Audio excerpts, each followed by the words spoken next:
బియ్యము మీరు ఇలా చేసుకోవచ్చు. 1 ఎకర్ ఉన్న వాళ్ళు పక్కన రైస్ వేసుకుని ఇక్కడ వెజిటేబుల్ చేసుకోవచ్చు. ఇది వచ్చేసి మధ్యలో ఆకుకూరలు వేయచ్చు.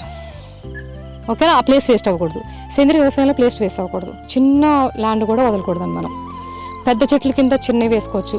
అంటే సపోజ్ ములగ ఉందనుకోండి, ములగ చాలా వ్యాధులు వస్తాయి. గొంగుళి పురుగు ఉంటుంది, అక్కడ ఉంది ములగ. దాని కింద గొంగుళి పురుగు రాకుండా ఉండాలంటే యాంటీబయాటిక్ పసుపు వేసేయాలి. ఒక ములగ ఉందనుకోండి, ములగ చుట్టూ పసుపు వేసేస్తే పసుపుకి వచ్చే దుంపకు వచ్చే తెగులు ములగ కంట్రోల్ చేస్తుంది, ములగకు వచ్చే తెగులు పసుపు కంట్రోల్ చేస్తుంది. ఆ రెండు హెల్ప్ చేసుకుంది మనుషులు ఒకటే. కొబ్బరికి ఎందుకు వేసాను ఐడియా ఉందా? మల్చింగ్. సో మనకి ఇలాంటి తోట ఉన్నప్పుడు వేస్టేజ్ అంటే అరటి బొందలు, అరిటాకులు ఇలాంటివన్నీ మల్చింగ్ చేసుకోవచ్చు. ఈ మల్చింగ్ వల్ల 60% కంట్రోల్ అవుతుంది. మీకు చాలా చీమలు ఉంటాయండి.